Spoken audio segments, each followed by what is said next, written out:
بيقول بس تكبر المشاكل طلاق هو الحل.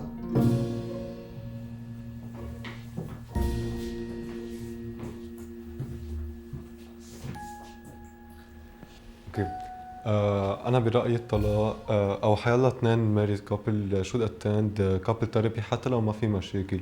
فبرايي انا انه لو قد ما تأزمت المشاكل، لو ما خفت قد ما خفت المشاكل، لازم يكون في كابل ثيرابي.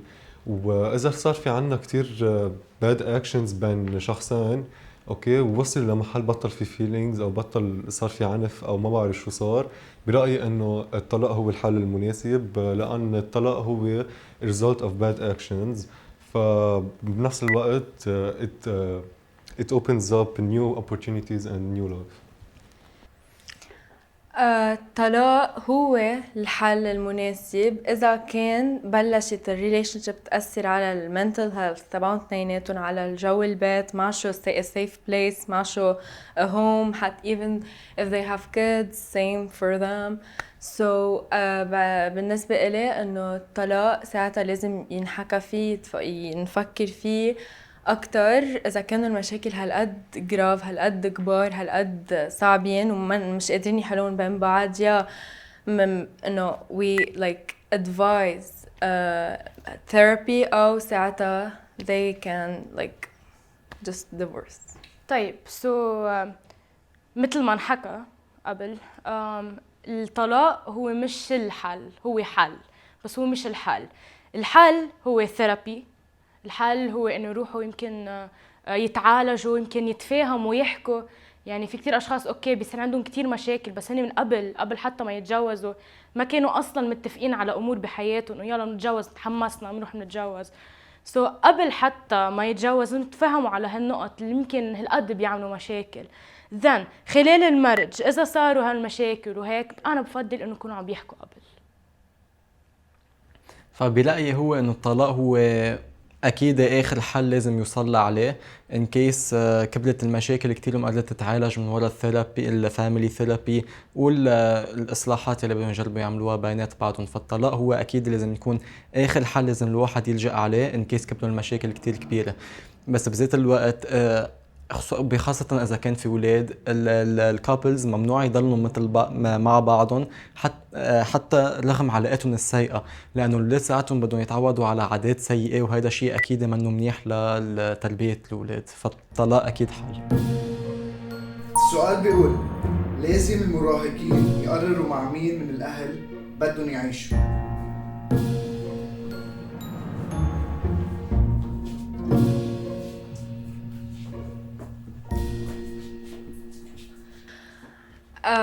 برأيي إنه teenage years are so important لكل حدا من المراهق لحياته، لأن هذا مثل وقتهم to grow and glow. فبرأيي إنه most of the teenagers هن مثل واعيين enough mature enough إنه يقرروا وياخدوا responsibility عن هيدا decision، وهن يقرروا مع مين بيرتاحوا أكتر، مع مين بيحسوا المنتل health تبعهم healthier، مع مين بيحسوا حالهم مرتاحين in a safe house in a safe place. كرمال هيك I think it's always better للteenagers ياخدوا هيدا decision. اوكي رأيي انا انه هلا هن التينيجرز ما بيكونوا كتير ماتشور ولا بيكونوا كتير مش ماتشور، فهن يكونوا بالنص، بس هن طبعهم بيكون كتير سنسيتيف. بلكي البي كان ابيوزيف او الام منا كتير منيحه، هن كانوا بالبيت وهن بيعرفوا كل حدا من اهاليهم، فهن اللي بحسوا اكتر مع مين بحس حالهم اكتر كومباتيبل انه يكون مع، او لمين بيتجي اكتر، لبيه اكتر او لامه اكتر، وين بيلاقي حنان. فبرايي انه هن اللي بينقوا افضل.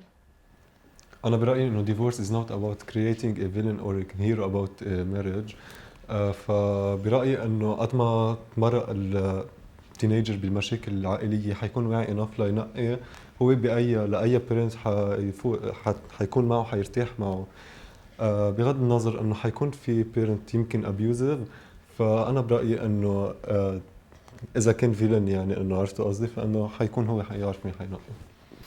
بهيدي الفترة، فترة التينيجرز، بيكون هو الولد صار عنده ماتشوريتي ريت معينة يقدر هو ياخد قراراته قراراته اليومية. وهذا الشيء اكيد بيسمح له انه ينقي مع مين بده يروح من بعد الطلاق، وهذا اكيد من حقه لانه هو بيكون محدد مين الكومفورت زون تبعه، مع مين فيه يحكي ومع مين بيقدر يلاقي عنده حنان، ومع مين بيقدر يتعاطف 100% معه. فهذا شيء اكيد من حقه للتينيجرز ينقي مع مين بده يروح. السؤال بيقول إذا الأهل بدهم يطلقوا لازم ينطروا ليكبروا الأولاد.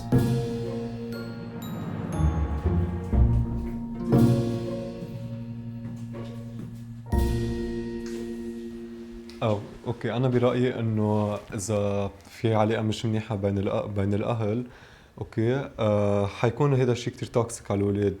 فحتى لو تعايشوا الاهل وما صار في مشاكل، الاولاد اول شيء ما حيشوفوا انه عائله طبيعيه، ام وبيع بيحبوا بعض، فاول شيء حيصير في لاك اوف تراست للاولاد بعدين بحياتهم، حياكلوا تروماز.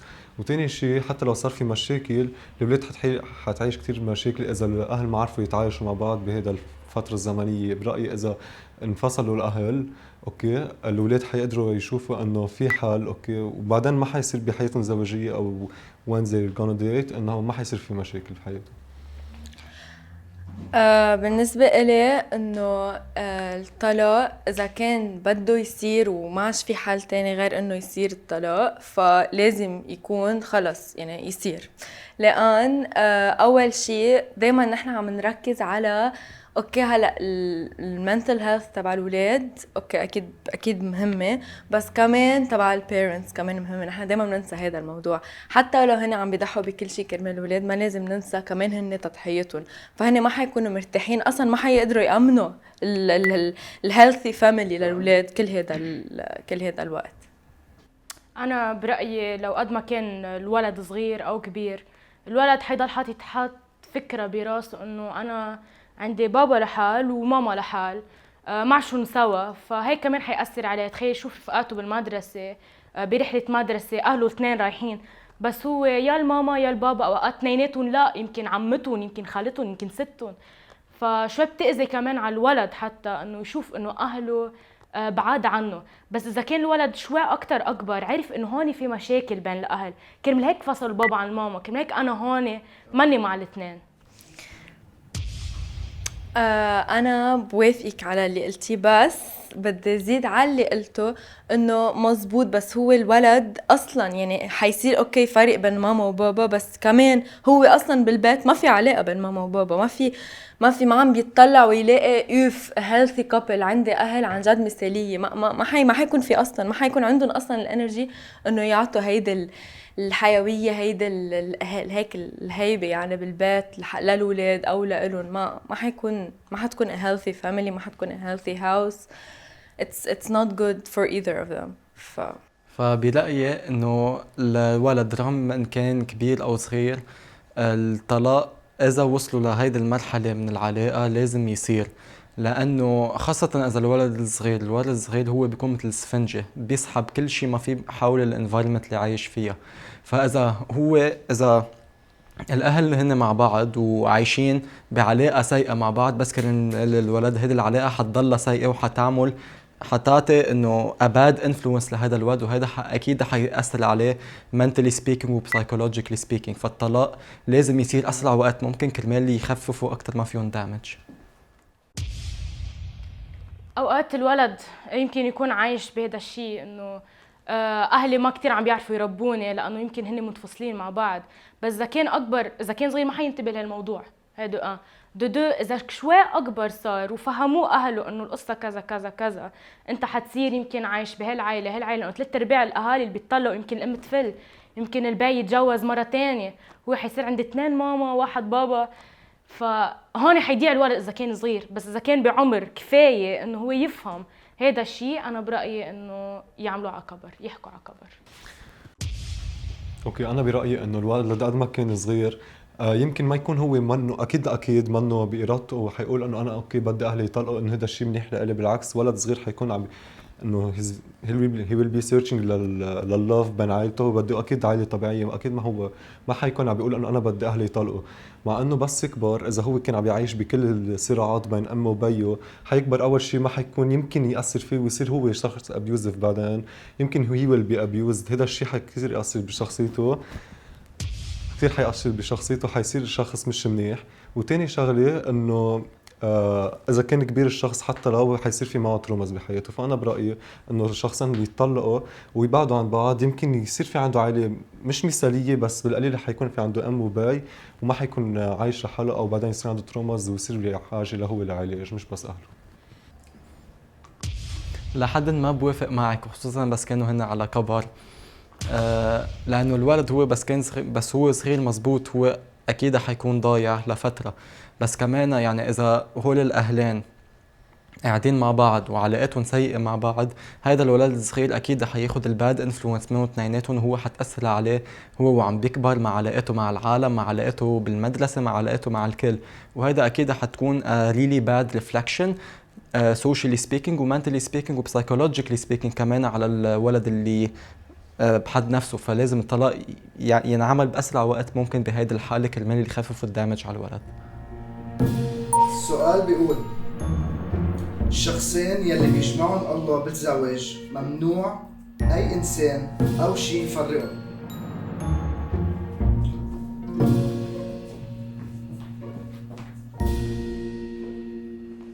اوكي، هيدا السؤال نذكر بمتى 19 آية 6، واللي قاله هو الرب يسوع. ففينا نقول أول شيء إنه هيدا كلامه دو بنرجع على أساس الزواج. خطة الله الأساسية هي مرة وحدة لزلمة واحد، زلمة واحد لمرة وحدة تحت بيت واحد بعهد زواج، مش عقد زواج يعني مش بينكسر. بلس بملاخي 2 بيذكر الرب انه هو بيكره الطلاق. فاكيد البيوت الله ما بيقدر ينفصل. بيلاقي هو انه اذا الله نقى اثنين كرمال يتجوزوا مع بعض، يعني على الاكيد المرأة ملائمة 100% للرجال، والرجال ملائم كمان 100% للمرأة. يعني هيدي العلاقة هي the pure definition of perfection بينات بعض. فيعني by definition و by default يعني هيدي العلاقة ما زال ما هي موجودة، ما زال ما هن الشخصين مجوزين، يعني هن من الأساس ما حيقدروا يتفرقوا بالمستقبل بحال في صار في أي مشكلة أو حيلا شيء، لأنه هن أصلا موجودين لبعض. For God to grant this ل a couple okay ضروري يكونوا يعني he's perfection for me he's perfection. So لا يقرر مصير اثنين لبعدين، يعني هو بيعرف انه هذول الاثنين هن meant to be، يعني هو بيعرف انه they're perfect for each other. حتى لو كل شيء عندهم اياه غلط بحالهم، التاني حيشوفه صح، حيتقبلوا بعض، حيكونوا ما في مشاكل اصلا. لا حيكون ما في مشاكل اصلا لانه يوقفوا هذا الشيء او لا يوقفوا علاقه الحب اللي عم تصير بيناتهم. فبرايي انه اذا الله حاطط شخصين وهن meant to be then they're gonna last forever, they're gonna have their perfect life together. It's pretty. فينا نرجع على كلمة meant to be. الرب عطانا حرية إن ننقي نحن الشخص اللي بيناسبنا. نحن منا ملزومين بكل العالم بشخص واحد. بعد ما اجى هذا الشخص فهو منه إلي. فالرب قالنا إنه نروح ندور، نروح نشوف أشخاص، والشخص اللي نحن بينصحنا إنه نروح لعنده هو a godly man. هو شخص بيتبع الرب، هو شخص مؤمن فعلا تيكون معنا، وهو بتنجح العلاقة. اوكي، انا برايي اذا الله نقى شخصين حتى يكملوا حياتهم سوا ويفوتوا بعمليه الزواج، حيكون الله عليم اكيد وحيعرف مين حينقي شخصين مناسبين لبعض، حيقدروا يواجهوا مشاكلهم كلهم مع بعض، حيكونوا وثيقين مع بعض، فحيعرفوا كيف حيكملوا حياتهم، وحيكونوا انه ذا جريت كابل بيرفكت كابل. فانا برايي انه قد ما واجهوا مشاكل حيكونوا قادرين يكملوا حياتهم سوا.